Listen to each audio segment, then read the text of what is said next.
Surreal. It's Petra here with Fruition's first live Q&A on YouTube, and that was perfectly awkward. I'm so glad if you've joined us that you have joined us, and if you've been waiting, I apologize. And I can always do better. I know this. And sometimes, wow, I'm really impressed by how much I can do better. So thank you endlessly for being part of the journey, and it's endlessly ironic to me that I spend my life dedicated to these plants and this tradition that is 10,000 plus years old, such ancient traditions of our ancestors, and that I'm sharing them on this 21st century state-of-the-art technology that I don't know how to use. So without further ado, I love to start my Q&As with a poem, with a song, with something to ground us. And to this morning, this evening, I would love to join our hearts with a poem from Rise and Shine, starting Seeds with Ease. It's a dear friend of mine, this poet. His name is Digger. And it goes like this: in the light of another. Like sunshine to a seed, attention liberates the seer from their shell, slowly breaking open in the light of another. I'd love to read it another time through for you. Like sunshine to a seed, attention liberates the seer from their shell, slowly breaking open in the light of another.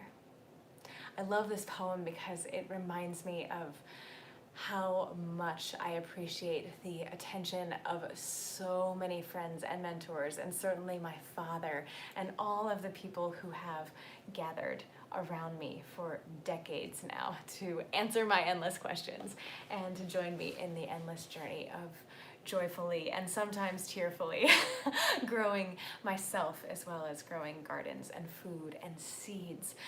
So I love that poem on 1,000 levels, and I'm so honored to share it with you.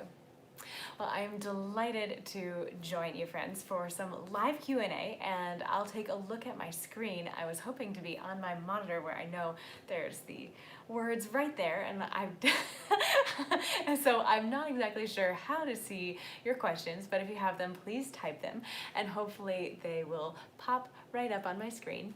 And without further ado, I'll just jump in because I'm excited to show you a few things, and with any luck, we'll have some folks ask some questions.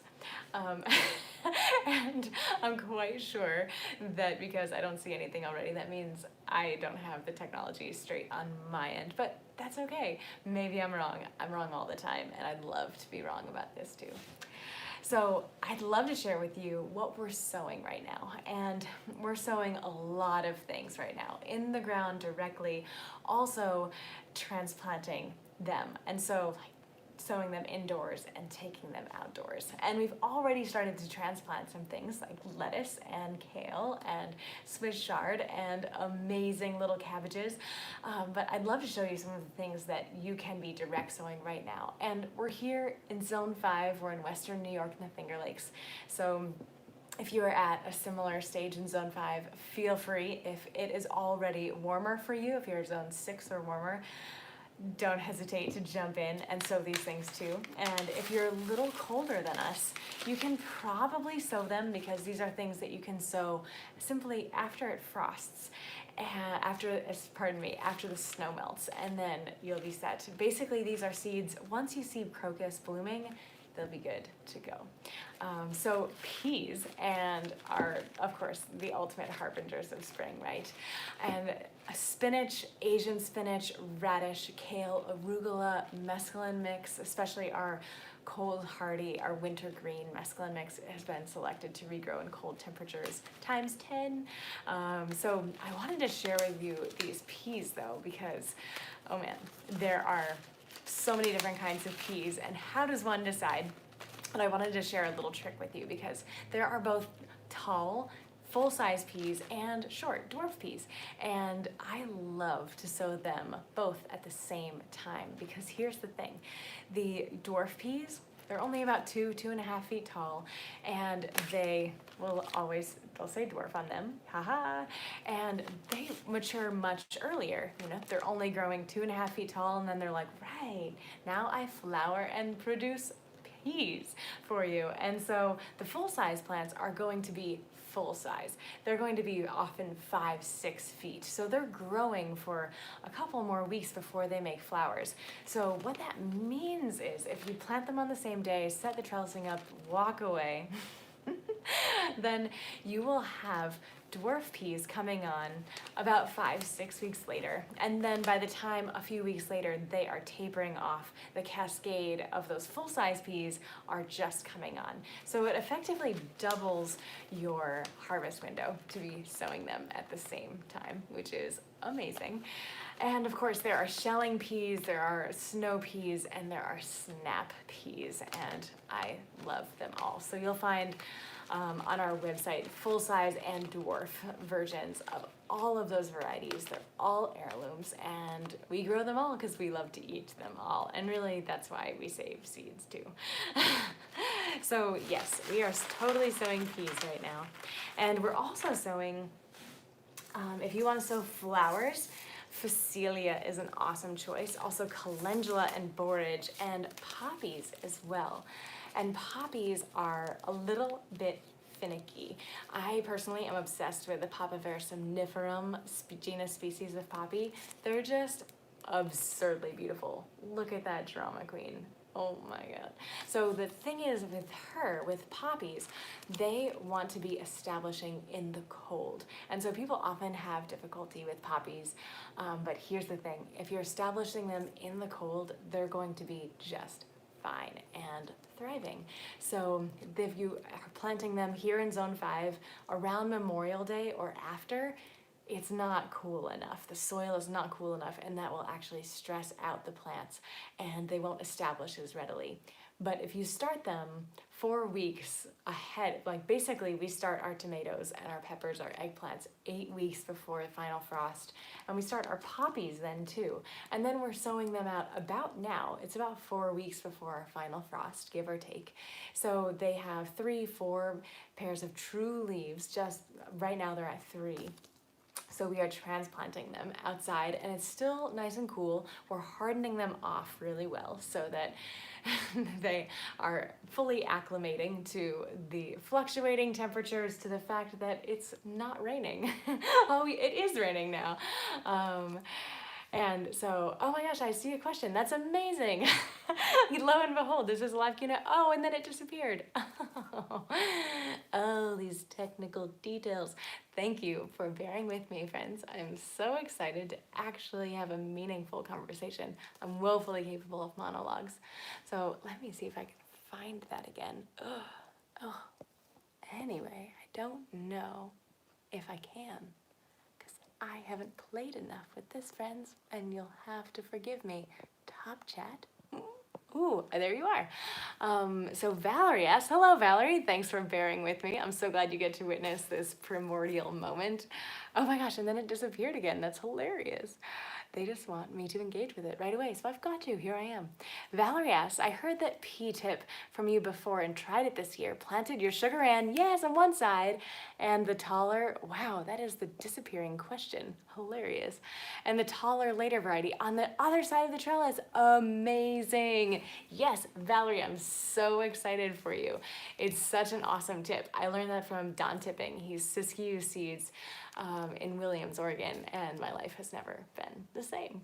A key there, just make sure that the trellising you put up as soon as possible. I always tend to be like, oh good, I'll do that tomorrow. Oh, I'll do that tomorrow. I'll do that tomorrow. And then it generally tends to be too late. I mean, not now that we have a farm manager, which is fabulous. What would we do without Dave? But yes, trellis early and often. And that goes for everything, whether it's pole beans, tomatoes, cucumbers, and certainly your peas as well. If you are growing them on opposite sides of the fence, Valerie, here's a thing to keep in mind. If your fence is north to south, that's awesome, because then they're going to get equal western and eastern light, where if it's east to west, then make sure that the dwarf peas are actually on the south side so that they're not being fully shaded by the full size peas. So yeah, if you're north to south, you're good to go. But if you're east to west, make sure that that south face is the lower, the dwarf peas. Awesome. I'm so glad, Valerie, you've joined me. And anyone else who has questions, don't be shy. I'm so excited to actually have a conversation and see what you're excited to learn about. But I wanted to share with you too some of what we're doing potting up these days. So people are always curious when to pot up tomatoes. And Zachary says, "Hi Petra, thank you for being here. Are there any brassicas that you're excited to grow this year?" Oh man. How many hundreds of brassicas. We're growing some really fun, interesting things from some friends that are developing brand new varieties. So stay tuned for some really exciting stuff in that department. But otherwise, honestly, we've just started. Oh, you are sunshine to my day. Likewise, this is so fun. I'm always obsessed with baby bok choy. So baby bok choy, do I have some here? I think I do. Baby bok choy, I just am a little obsessed with. It's so tender, it's so sweet, it grows so fast. And you can harvest it really young, or it can get to be like the size of like a baby Chinese cabbage. So we kind of grow them for all of those stages. And of course, initially we're eating it as that young, super baby bok choy. And then by the time they get to be full size, that's when we're like, all right, kimchi time. So that's like kind of this marvelous, like the art of eating as you go, thinning as you go, eating as you thin. And you can do that with beets, with all kinds of both leafy greens and root vegetables as well, and just thin them out conscientiously, and then you can have your cake or your salad turnip and eat it too. Other brassicas I'm really excited about. Well, we're about to get in the mail the most amazing package every year. Christmas step aside. Like every year, Stone Barns down in the Hudson Valley sends us a box of French breakfast radishes. And they're not just any French breakfast radishes, and I don't have any packets of those, but can you picture like little icicle style radishes? So they're long and narrow, they're pink on the top with a white blunt tip at the bottom. And for almost a decade, we've been collaborating with Stone Barns. And Stone Barns is this educational, incredible organization, really focused on regional adaptation, regional resilience, and they team with Blue Hill. That's like Dan Barber, the chef. Check out Chef's Table episode 2. It's pretty crazy. So Dan is great, and Stone Barns is amazing. And so we've been selecting with Stone Barns and Blue Hill these radishes. And so 200-300 of the cream of the crop of thousands of radishes that they're growing for this restaurant, they send instead to fruition. And then we will take off and check out. I'll be doing lots of videos about this and our Instagram stories. I can't wait, because we'll get these radishes, greens and all, soil everywhere. We'll get this box, open it up, and we'll take off those tops, the topmost leaves, and just remaining that tiny little apical bud on top. And then we're gonna put them in our fridge, well, our big cooler at the farm. And then 2 weeks later, we'll start planting them out in the field. And that 2 weeks in the fridge is their vernalization, their wintering period. So they think enzymatically they've gone through winter. With carrots, it's like a 3-month fertilization. They're very strong biennial. Radishes are very weak, as in not strong, WEAK biennial. And so 2 weeks is all they need to make that enzymatic transition to think, oh yes, it's time to mix seeds now.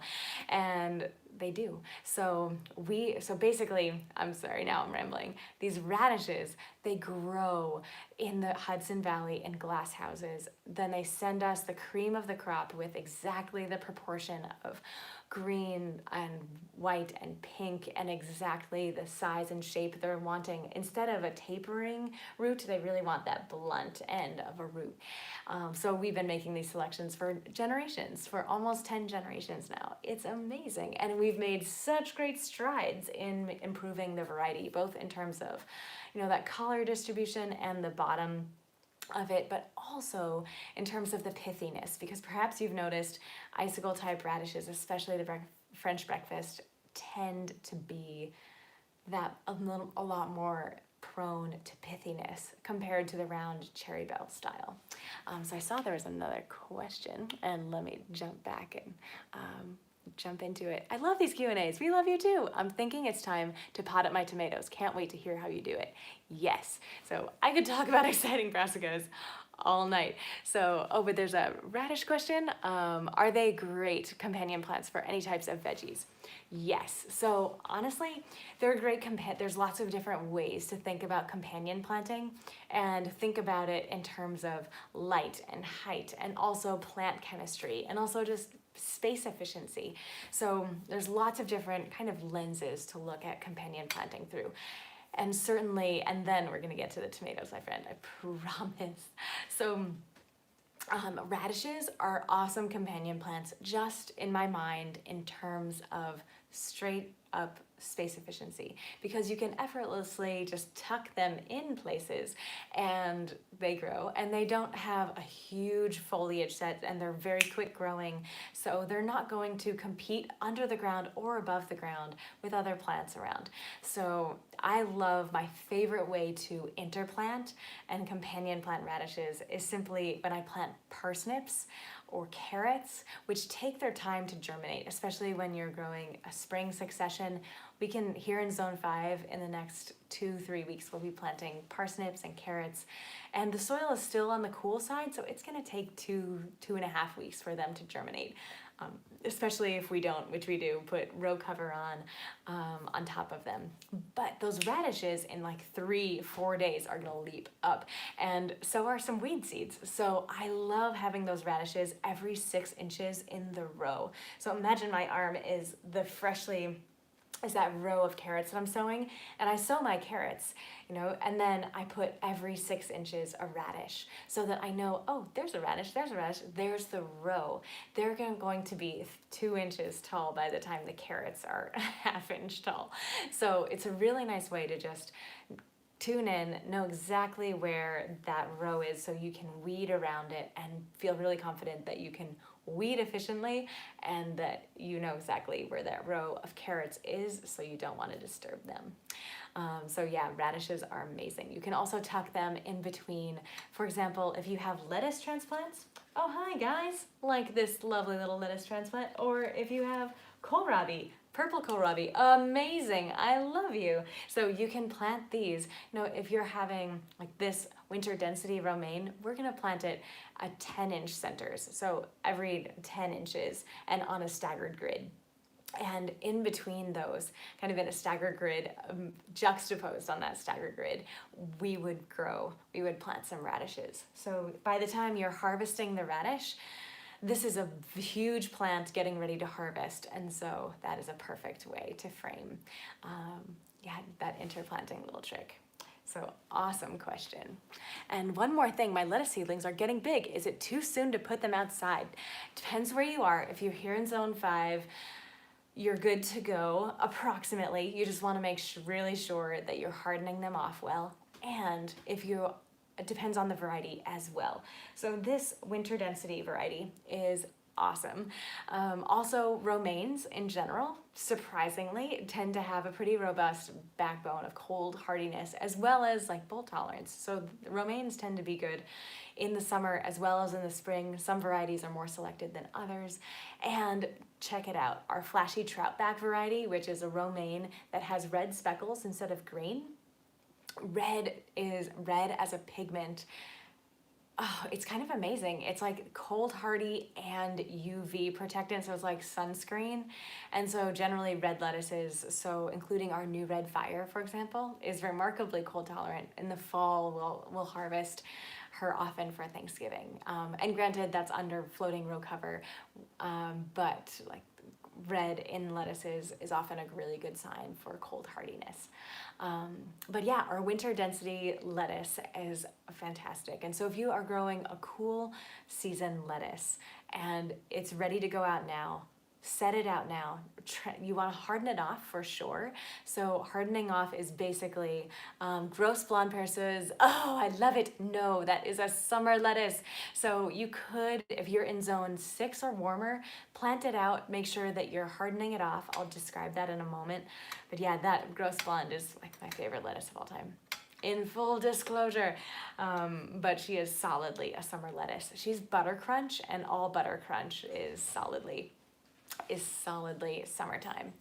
But yeah, let's really briefly talk about hardening off. So hardening off is when you take this fine transplant that has been growing inside your home, in your cozy home for weeks, and you're planting it outside, but you don't want to plant it right away. You could, certainly. Look, there's Davi. Hi, Davi. You could certainly, but here's the thing. If you harden it off, you're acclimating it to life outside of your warm, cozy home. And you're getting it used to the fact that temperatures fluctuate. You're getting it used to the fact that rain falls from the sky and there's this thing called wind. And you're getting the plant acclimated to these realities of being outside before it has to actually grow its root system, which is the hardest work of all transitioning. So if you just straight put it in the ground, a lot of things can happen. It can be fine, and especially in the summer, it can really be fine. But especially this time of year, even though this is winter density lettuce, because it's been growing inside our warm, cozy greenhouse, it's not going to thrive if I put it outside and then it's 32. It's probably actually going to die. So 3-4 days after, into that hardening off period, then it can be exposed to that intense coolness, and remember its inherent resilience. And do I harden off arugula and tatsoi? Yes, harden off everything. So great question, even though you have these really cold hardy plants, they're not cold hardy yet. They've been growing in your house. So, and what about basil? Yeah, basil totally harden off as well, but with, and if I cut my lettuce for baby lettuce, will the plants grow back? So with basil, you really want to be just growing it and planting it out after frost. There's no cold hardiness in basil. Not yet. And so there's no way to acclimate it to cold. It's just going to die. But when you're planting it out at the end of May, for us in zone 5, that's when we plant out our basil after last frost. And yeah, we harden it off because it's not just temperature, it's getting it used to wind and just getting direct sunlight. So in the dreamiest of dream worlds, in hardening off, and we don't do this, but do as I say and not as I do, because we're acclimating like thousands of transplants at a time, it tends to not be as clean and consistent across the board. But in your dream world, you actually want to be increasing gradually the light that these plants are experiencing too, because even though you might have a sunny window and even though you might have a great grow light, they are just not the sun. And it's totally different than the sun, and you can totally sunburn your plants. Fun fact, I don't even know, can you see? I have well over 100 houseplants. Whoa. Most of them are succulents. I hardly pay any attention besides adoration to them. But I consistently sunburn many of them because I have to set them out kind of all at once instead of gradually giving them a little more light. So if you can start out your transplants with 4 hours of light, amazing. 4 hours and then the rest can be filtered light, incredible. And every day you can increase that and your plants will be that much more resilient. So I want to jump in and make sure that we talk about tomatoes and potting them up because 'tis the season. So when you're potting up tomatoes, there's lots of different strategies, but here are some generalizations to keep in mind. And the biggest thing you want to keep in mind, the biggest kind of variable that will vary for you depending on how it's different from me, is the containers that you're using. So for example, we start them in our mini blockers. So tiny, awesome little 1/2-inch soil cubes. And then if you're growing in mini blockers, these are awesome if if you have a heat mat, and yay, if you have a heat mat, I love you. If you don't, I also love you. But oh man, you are way ahead of the curve. And congratulations if you have a heat mat. They make all the difference, and seeds germinate like that, especially seeds like tomatoes, peppers, eggplants that need lots of heat. Also seeds that need lots of time to germinate, like lavender, thyme, oregano. Many flowers and herbs really take their time germinating, but if they're a 1/2 inch above a heat mat, all of a sudden they germinate in a fraction of the time. So if you have a heat mat, amazing. And if you have a mini blocker, you are maximizing your heat mat to the max. Amazing. So we start them in these mini blockers, and we've already potted them all up, but they're essentially, just these tiny little guys. And as soon as they emerge, that's when we pot them up. And here is a lovely little soil block that has huge fan of soil blockers. Yes, 95% germination. I love it. Amazing. So you can see this is a large soil block, and this mini soil block just effortlessly pops right up into it. It's so fun. Granted, I love to garden and have my hands in the soil. This has not gotten old. It's been decades now. So this is a brilliant system. So you're not having to uproot and disturb roots as you are transplanting them and potting them up. So it's pretty brilliant. We're potting them up from mini blockers as soon as they emerge, because here's a fun little fact. Seeds germinate with the root first, always. Whether it's a tiny little tomatillo or a huge coconut, all seeds are sending out their root down first, and then they're growing their shoot. So because this is just a tiny little 1/2 inch, you want that to be, as soon as you see the sprout emerge, pot it up. And you can pot it up into, a soil block if you have them, but honestly, if you don't, that's okay too. Soil blocks are my absolute favorite. They grow the healthiest transplants ever because they naturally air prune and have a lot more soil volumes, thus nutrients per volume. But you can also pot them up into 6-packs. That's awesome. And whether you're potting them up into 6-packs or soil blocks, here is a lovely tomato. Hi. And so this is a perfect stage to pot them up at. You can also wait a little bit, especially because this is a soil block. Soil blocks have way more soil and thus nutrients per volume compared to a 6-pack or a cell tray. And so you can have plants grow larger and stay healthier in a soil block compared to a 6-pack. So if this was in a 6-pack, I would want to plant it up really soon. But since it's in a soil blocker, we can easily let this go even for another week. And you can see there's the cotyledons here. Those are the long, narrow leaves. And cotyledons aren't true leaves. I mean, they're truly leaves. They're green. They're photosynthesizing. They're leaves. You're right.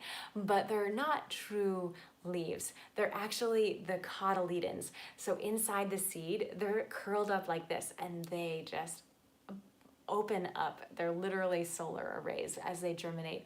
And these leaves, they're going to turn yellow and they're going to fall off. And there's nothing you can do about it. That's what they've been evolving for millions of years to do. So, don't worry when those start to yellow. But you will notice, so these are the true leaves, these more serrated leaves, and they more reflect what a tomato leaf actually looks like, right? So at that stage, once you have your first set, this is its first set or pair of true leaves, which is awesome. And you can see in the middle, it's just burgeoning its third pair or second pair of true leaves. So anytime between your second and third set of true leaves is when you want to pot them up into your pot. 3-inch pot, 4-inch pot, it could be larger. But yeah, so we're going to let this, because it's in a soil block, grow a little more.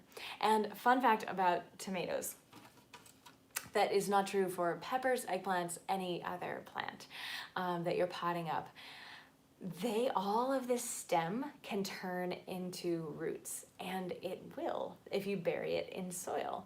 So if you did that to a tomato, or pardon me, a pepper, it would just decompose and die. But you can effectively double the size of your root system, and it's counterintuitive because you literally, I would plant this up and have these, the cotyledon leaves, literally at the soil line. And so you're burying it. It's like this, you have this like nice little transplant, and then you're burying it. But because it has that much more access to that many more nutrients, they just take off, and they'll be that much healthier and that much happier in the long run. That's a nice trick to accommodate tomatoes that are getting leggy. Granted, it doesn't actually address the root issue, which is the fact that you don't have enough light. So you're not going to grow the healthiest transplant, but it does buy you time. For example, if you realize that everything is pale and leaning and leggy, and then you get a nice light, a grow light, and then all of a sudden you can bury that legginess and grow a really healthy transplant of a tomato nonetheless. So that is a really key thing with tomatoes, that only do with tomatoes. Don't do it with peppers, eggplants, ground cherries, tomatillos, anything else.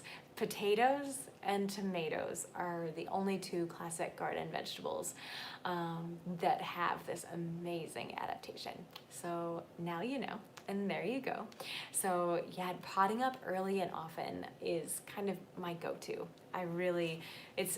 Your goal with any transplant is for it to be, and Paul says, you taught me that last year. My tomatoes had, yes, 3/4 of the stalk last year. Awesome. And so I'm so glad that it surrounded you with that much more abundance and success.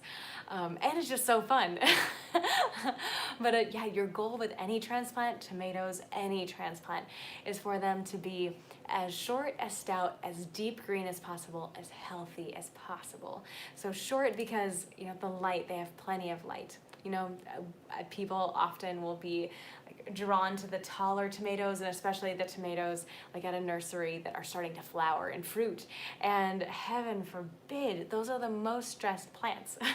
They're flowering because they realize they have this finite buffet, and it's like they're hungry already, so they might as well flower and make seeds because that's what they're here on earth to do, to reproduce and procreate. So they're like expediting their life cycle so they can hopefully maybe make a few seeds with their paltry lot in life. So it's counterintuitive, but if you're planting a flowering tomato, you are planting a very stressed tomato. So do everything that you can, and in fact, if you do have flowers on your tomatoes, just pluck them off and don't let them flower yet. Just give them a couple weeks of vegetative growth to get their grounding and to put on some more girth and some more vegetative foliage before they're investing in fruit. And even though you might get a few fruits later, you'll get way more fruit over the duration of the year. So tomatoes, peppers, eggplants, it's really important to have really nice rich soil in that context as well. So especially if you're potting up, often I'll see, if leaves are starting to turn purple or maybe even yellow, it's really easy for these plants that are 6+ weeks indoors with us for them to get hungry. And so again, soil blocking is a really great strategy because you have more soil per volume, which means you have more nutrients per volume. And let me catch that pepper question. dun, da, da, I have pepper plants with flowers on them. I started them way too early. Yes, you did. And Paul asks, is it too early to add fish emulsion to seedlings when they are in soil blocks? Great question. So let's talk peppers. Yes, if your peppers are flowering, I highly recommend, especially if you're here in zone 5. Here in zone 5, you've got another 4 weeks before your peppers go out. So if they're flowering already, I highly recommend, and I know this is such devastating news, I highly recommend sending them out to your chickens. And if not your chickens, your compost. And if not your compost, to your hedgerow. And yeah, you started too early, it's true. So super, super sad times. But I wanted, and eggplants too, yeah, it's honestly one of the easiest things to do is to start way too early. And it's so natural because we grow in a short season and we need to start early, right? And we all have friends, farther south that are posting on social media that they're starting their seeds, and then we're like, oh my God, we're late. So it's just this domino of, I feel like most of my job from February till June is just being like, don't plant now, don't plant yet. Can you hold your horse, don't plant yet. And check it out if you haven't already seen it. We made this lovely calendar. It's called Across the Seasons. And let me show you actually the cover because it's really beautiful. Yes, Across the Seasons. And it's a perpetual calendar, so check it out. It has dates, but not days of the week. So I have 2020 here, and you can see I'm writing in all of these things, like when I plant seeds and what I'm planting them in and when I pot them up and all these details. You'll also find there's amphibian eggs in the pond and the kingfisher returned and all kinds of fun things. So that way there's room for 3 years here. So here's 2020. I can't wait for 2021 and 2022. And you'll be able to see, oh yeah, I planted this on this year. It was way too early. How can I adjust? So there's this where it's the actual April, there are the months. But then there are also, in the back, there are several pages of specific crop types too. So let's dig in, indeed. So with tomatoes, and you can have one for basil and garlic and all kinds of things. So there with basil, so you can record the variety name and the seed source, and when you planted it indoors, when you transplanted it outdoors, plant spacing, and between rows, in rows, and notes on abundance, notes on diseases and insects. So it's really nice to have all this information of what's about to happen in July, and have it all kind of juxtaposed together. But then if you want all your tomato info, it's right here. So Across the Seasons is a beautiful way to track all kinds of things, planning your garden and celebrating the world around you. So yeah, that's a great way to just tune in and take notes of all of these things that you're learning, like when you planted, and that it was way too early, so that next year, hopefully, you'll be able to make different choices and more amplify your abundance. So I saw a few questions pop up, so I'm gonna jump back into them. And how compact do you make your soil blocks? I'm using your recipe, but I push mine pretty hard with my finger and making them and they may be too dense. So here's the thing, it's a little different for the mini and for the large soil blockers. It's really not totally possible to make the large soil blockers too dense. I mean, if they're too dense, they might pop out or they might struggle to pop out. But especially if you're using our recipe, it has plenty of either coconut coir or the peat moss. And the thing about those magical ingredients, as much as they break my heart because neither of them are particularly renewable, especially the peat is utterly non-renewable, they compress greatly and still maintain pore space, still maintain air space. So there's plenty of air for your roots to be able to breathe and do their thing. So other potting mixes, if they don't have a high enough content of peat moss or coconut coir, that compression is compaction, and there is not enough air and pore space for the roots to grow and thrive readily. But with our recipe, if it's our recipe, you're good to go. It is true though, with this mini blocker, you can actually, and a common mistake with it, it's not quite as well made as this. This is like welded together. It's really actually difficult to break, which is why maybe I've had mine for a few decades. So, but these mini blockers, by contrast, have this plastic base, and then this metal is affixed to them, and because it springs, there's give in it. So granted, you have to really compress them like crazy and then squeeze them like crazy too, but they're more easy to break. So with these minis, I go in and I'm like playing the thumb piano. I'm making sure that every single one of these holes has nice compression, but it's not so dense. So yeah, there you have it, my friends.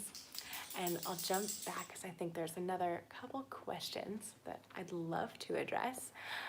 Is it too late to start eggplants in zone 7? So great question. And it's too late even to plant them in zone 5, which you're a little warmer.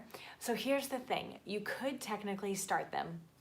You have a longer season than us, so you're probably going to miss out on an entire month of abundance that you could be harvesting. So is it too late? It's like last of the last call for us here in zone 5. So it's really too late for you too, but if you truly have no other options, and in a year like this year, I totally get it. Anytime we cannot be in public spaces is just being more as responsible as possible right now. And that's going to be true for some time. And certainly, your frost-free dates, you're probably 2 weeks away from your final frost, maybe even closer. And so if you can find an organic farm that grows really gorgeous transplants, that practices really safe, responsible sanitation protocols, and you feel good about sourcing eggplants, honestly, I highly recommend that you just invest in them. But otherwise, you could start them now. Just know that you're probably a month, 5 weeks later than would be ideal. And check it out. If you haven't already seen, we have this Rise and Shine, Starting Seeds with Ease. It's a 40-page book that I wrote. And you can get the hard copy on our website, but you can also download the ebook for free on our website because we love you. And it has all this great info, including a transplant chart. So it has 15 steps for spectacular seedlings. And then at the end of that, there is this transplant chart. And so this transplant chart is relevant across growing zones because it says when to sow them weeks before final frost. So that's going to be relevant in any growing zone. It's even going to be relevant as our climate shifts, which is why I did it this way. So I would love, love, love to share this with you, and you can download it for free on our website. You'll also find it on our blog, in our garden planning blog.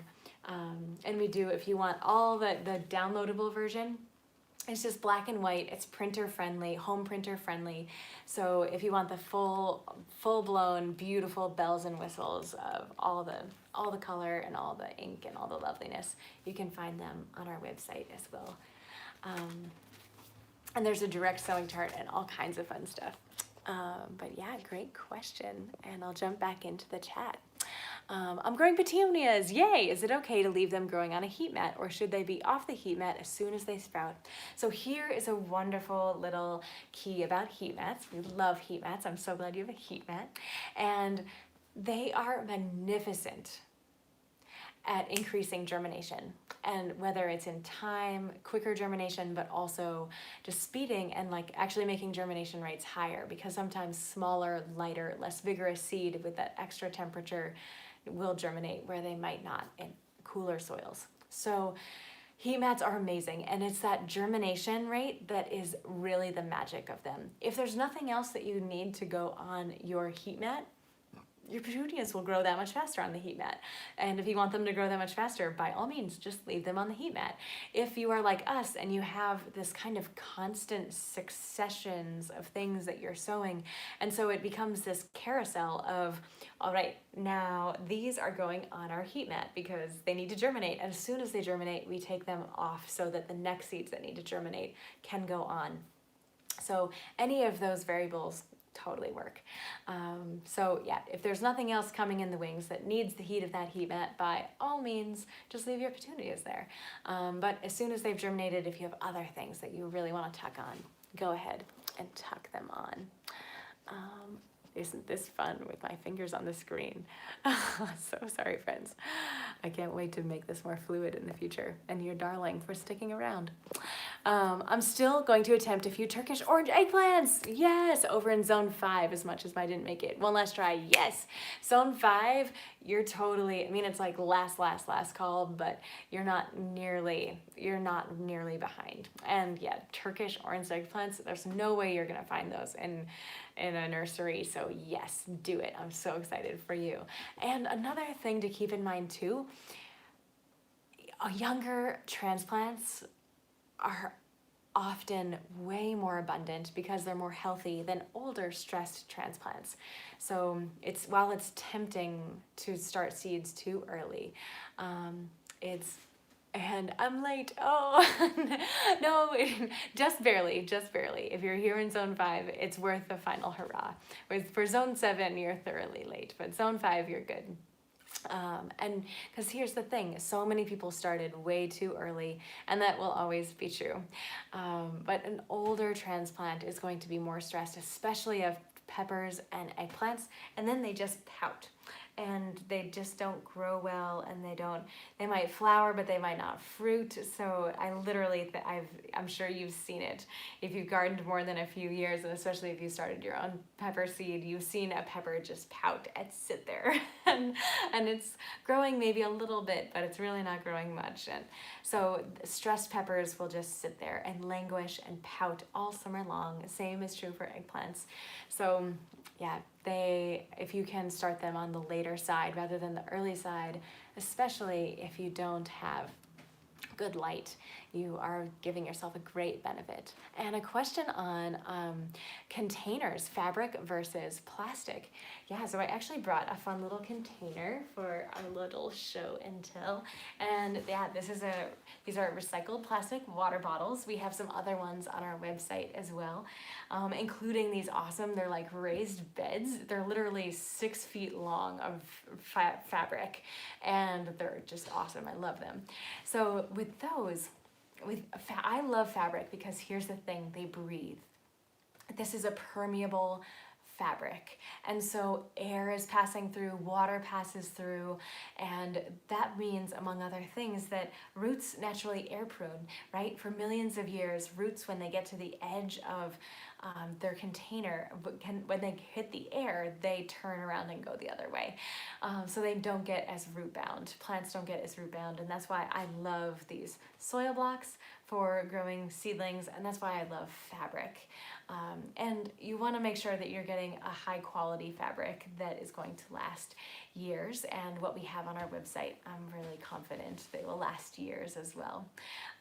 And yeah, plastic, another thing to keep in mind, the plastic can tend to get more warm in the summer, which isn't the worst, but you want to manage, and certainly with the fabric, darker fabrics will attract and maintain more heat than a lighter fabric. And here's the thing, that's awesome if you are a tomato. It's awesome if you're a zucchini. And if you love heat, you will love growing in a dark container. If you are a lettuce, and heat will just make you bolt in the summer, and bolting lettuce is when it starts to send up its seed stalk and just get tall, and then it gets bitter. And so if you are a lettuce, you don't want to grow in the heat. Even grow lettuce in the shade of your sunflowers, friends. And so if you have a lighter colored container, that's going to be better. Also, plastic and certainly terracotta tends to dry out a lot faster because they're warmer, and that clay especially can really wick moisture away from the soil. So that can be a real issue. But I love this fabric because if it rains too much, this is a fabric, so it just permeates and falls through. Excess moisture can drain. So you want to be sure that you have it on something that can actually drain, and that includes if it is on your beautiful wooden patio, it's probably, put them up on a brick because it will rot. Begin with all that incessant moisture. your wooden patio. And certainly if you have the plastic, that's awesome, or bricks, that's awesome too. So yeah, I want to jump in and make sure I say hi and check in those other questions. Hello. We have a hoop house. Welcome home, Dave. Poncho and Dubby, spread the news. um, and yeah, so we have a hoop house over at Raised Bed. How soon can we put them out? My husband is shooting before last a frost, but I think it's too soon. So let me read that again. We have a hoop house over a raised bed. How soon can we put them out? And pardon me, it depends what you're putting out. So yeah, if you've got a raised a little hoop situation and some fabric or even plastic over a raised bed, you can put so many things out now. I wouldn't put anything that's cold. If you're here in zone 5 and we're here in the Finger Lakes, I wouldn't put anything that isn't cold hardy. So cold hardy things, go for it. So spinach, kale, cilantro, yes. Swiss chard, amazing. Peas, yes. Radishes all day long. Little salad turnips, amazing. So you got lots of options that are going to be fine. And they're cold hardy, but they're going to grow faster with that extra layer of warmth from that fabric or plastic you put over your hoops. With basil or anything that is actually cold sensitive, it's going to get too cold at night. Basically, they warm up, that will warm up during the day, but during the night, it will basically, if it's small enough, over a raised bed, they basically go down to pretty much the ambient air temperature around them. There might be 3 or 4 degrees different, but that for basil is life or death, mostly death when it comes to frost, and certainly stress, which means that they're not going to be as delicious or productive. So yes, I'm so glad you have raised beds, and I'm so glad you have hoops over them. And yeah, we have hoops, spring steel hoops on our website, and floating row cover as well. That's awesome. And those are wonderful tools, but at this point, if only plant inside that tunnel, and things that are going to be appropriate, even if the tunnel wasn't on. So if it's still frosting, make sure that everything you plant out is well hardened off, and then plant them out. And I'm excited to check out some of these other questions, friends. Can lucky tomatillos be planted deep like tomatoes, or just tomatoes? Awesome question, just tomatoes. Yeah, tomatoes are the only plant that you can do that with, and potatoes.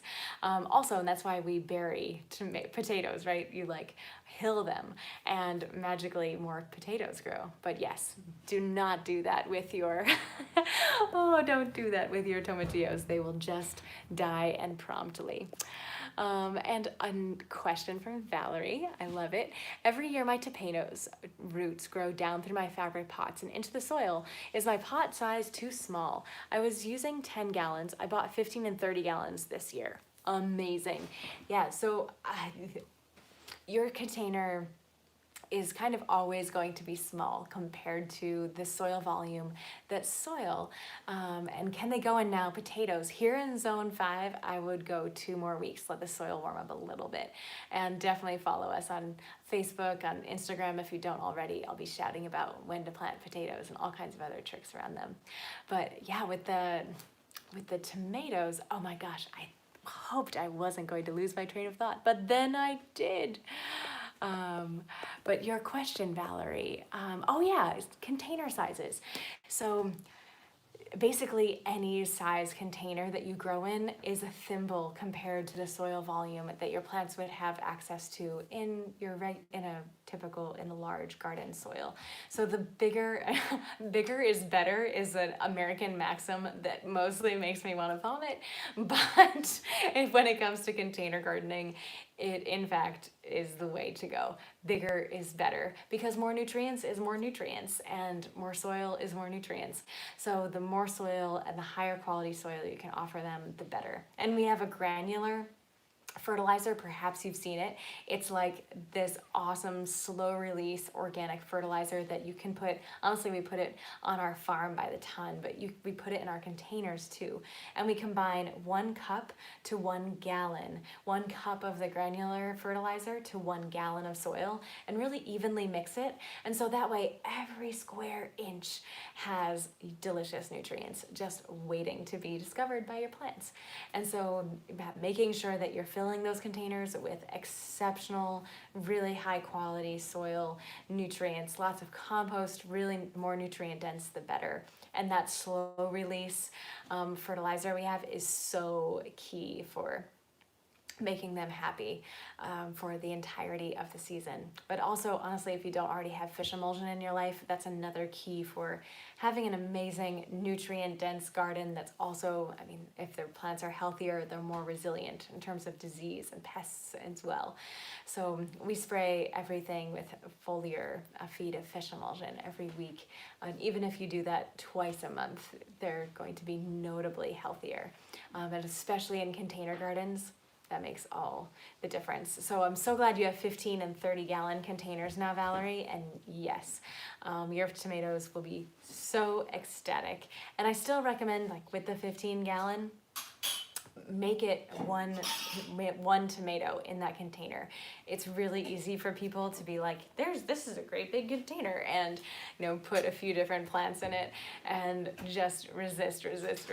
Literally imagine this enamel pan is a container and put 1 tomato in the middle. And then there's all this other space around it.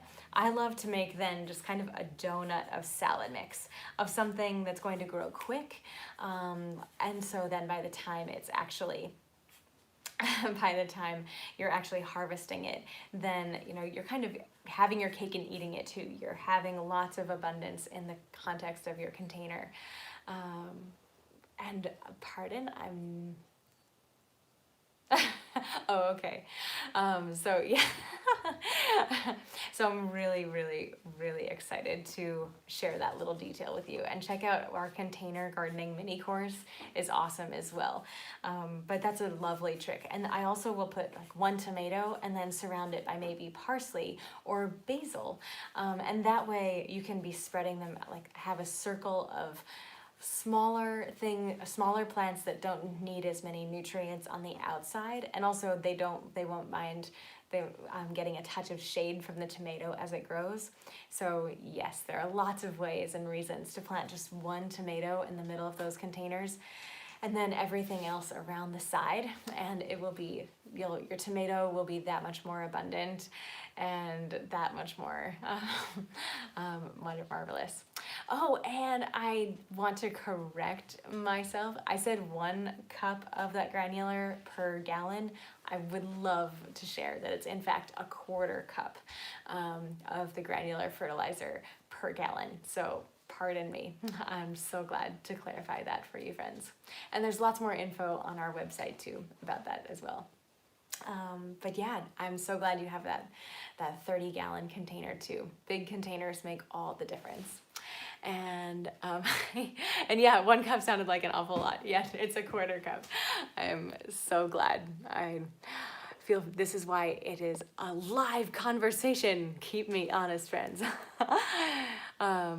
So yeah, any advice on celery, and then we'll call it a night on the Q&A front.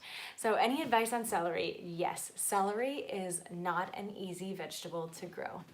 It is super hungry. It's one of the hungriest plants that you will have growing in your garden. Right up there with garlic, right up there with ginger. And so you want to give her lots of rich compost, lots of amazing nutrients. She also wants lots of water. So definitely if it's dry, just all the plants in your garden will thrive with a little more water, but especially celery makes all the difference. So is it too soon for broccoli and cabbage here in Zone 5? Go for it. Honestly, we've got 3-week-old broccoli plants, and if you or can harden them off in the next couple of weeks, you can be planting them really soon. So certainly, but you haven't by any means missed the boat. But now is the perfect time to plant broccoli. And cabbage you can plant into the summer, but certainly broccoli you want to start on the earlier side, because broccoli is just kind of this Mediterranean crop that wants to live its life in Mendocino, California. I never got Romanesco to harvest last year. Yes, she is a finicky mistress, it's true. But with broccoli, it wants to live in cool and not too hot and pretty moist, but not wet. It wants to live on the coast of Mendocino. And who doesn't? Actually, I prefer not to myself, but I do love to visit. But yes, so broccoli, classic heading broccoli, is really challenging to grow here for that reason, because sometimes May is really warm and sometimes June is really cold and sometimes June is really warm, and so it's really difficult to nail. It's really difficult to nail it. But that being said, now is the perfect time to be planting both broccoli and cabbage, and I hope that you do. And if you haven't already started your celery, definitely start that celery now. And my celery didn't make it through that last freeze. My cabbages and collards survived 2 winters. Yeah, totally. Rapini! Yeah, so your broccoli and brassicas have a lot of cold hardiness. Celery doesn't really have cold hardiness. Sometimes we let it frost a couple times, but honestly, it's not great. Like a light frost isn't the worst, but it's far from the best, and it makes it a lot more fibrous. So yeah, harvest your celery before frost and you will be way ahead of the game. And yeah, rapini, now is the perfect time. You can direct sow it, you can transplant it, and rapini is much more consistent to grow than broccoli in our climate here in upstate New York. Like broccoli getting a big nice head that you would see at a grocery store is really challenging, and that's honestly one of the main reasons that we have 2 different varieties. We have Calabrese, which has a bigger head, but we also have Piracicaba, which is my favorite, because who doesn't love to say Piracicaba broccoli? But Piracicaba has a decent sized head, but then it has huge secondaries, and it's just super sweet, super tender. It's amazing. So it's like this wonderful broccoli that it's more like broccolini that you're growing. So it's a wonderful thing, and it's kind of the best of both worlds. It's broccoli, but it's not the big finicky head that is kind of the impossibility. And any tips on growing ground cherries? Yes, if you haven't already started them now in zone 5, do it now. Awesome question. It's a little late, but yeah, it's perfect. And I'm learning so much. I'm so glad. This is so fun. Yeah, and you want to start ground cherries on a heat mat for sure if you have one. Do you give your seedlings fish emulsion? Yes, let me talk about that in a minute. But you want to make sure that if you have a heat mat, your ground cherries love it. The ground cherries are tropical plants, just like tomatoes, peppers, eggplants. They're all kissing cousins. So ground cherries on a heat mat is the dream. And you want to pot them up just like your tomatoes, but your tomatoes, you can bury the stems. That is true only for tomatoes. So don't be tempted with your peppers, tomatoes, or your peppers, eggplants, tomatillos, ground cherries, and keep potting them up from a smaller container into a larger container. And yeah, those are a few thoughts. And a mention of fish emulsion. So I'll just quickly mention fish emulsion and then we'll call it a night, friends. So fish emulsion is amazing, and I love to dunk all of our transplants in fish emulsion as we plant them. So if this was, for example, well, it doesn't have to be the example of a cabbage, because here is a lovely little Chinese cabbage. And so I would, before I just plant this in the ground, I've hardened it off for 4, 5, 6 days is the dream. And then I'm literally going to dunk it in water is great, but if you have it in dilute fish emulsion, so much the better.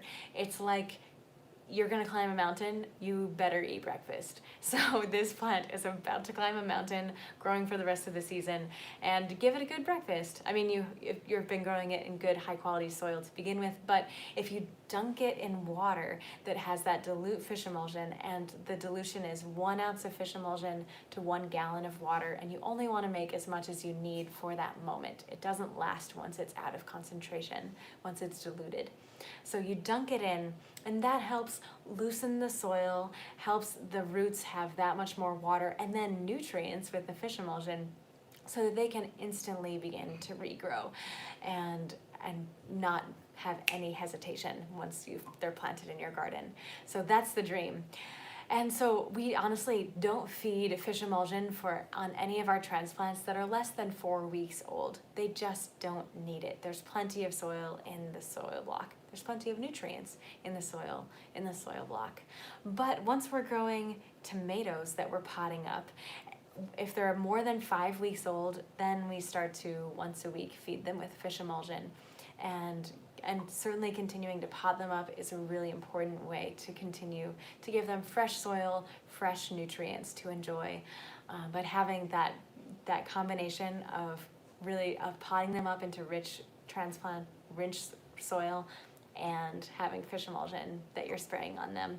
You can also root drench and the fish emulsion, but it's that much faster to foliar feed them, because fun facts,